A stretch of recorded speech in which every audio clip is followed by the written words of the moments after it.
Amahoro y'Imana nakomeze kubana namwe nshuti bakunzi ba GCN Rio Instinct. Ahantu rero muri kumbona ni mu murenge wa Mukura mu karere ka Huye mu ntara y'Amajyepfo. Muri kubona ko hano negeranye n'ikigo cy'amashuri cya Nkubi. Nyuma ni umurenge wa Mukura. Rero nkaba mbazanye kubereka ibibanza byiza bya makeya ni nko muri metero 200 cyangwa 150. Muze tujyane nje kubabereka. Karibu.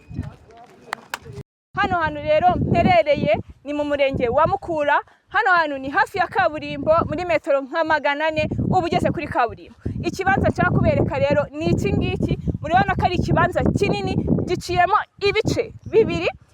Hamwe ni metero kare 600 n'ahandi metero kare 600. Metero kare 600 turazigurisha miliyoni enye n'ibihumbi 500. N'ikindi ni miliyoni enye n'ibihumbi 500. Ikibanza kimwe gifite metero kare 600 n'ikindi 600. Wabigura hamwe turaganira, turaguha discount, turakugabanyiriza. Dufite imitungo itimukanwa ahantu henshi hatandukanye mu gihugu. Wadusanga i Kigali, Rwamagana, Kamonyi, Bugesera n'ahandi henshi mu gihugu tuba duhari.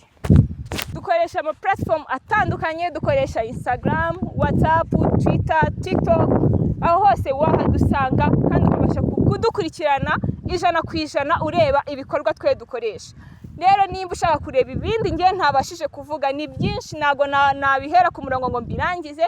Fata telefone yawe, genda kuri YouTube wandikemo GCN Rio Instinct, urahita utubona hanyuma udukurikirane. Ibyo nibihagije. Waduhamagara cyangwa ukatwandikira kuri nimero uri kureba muri ekra yawe. Mubanguke tubagurishe, turabakunda. Bye.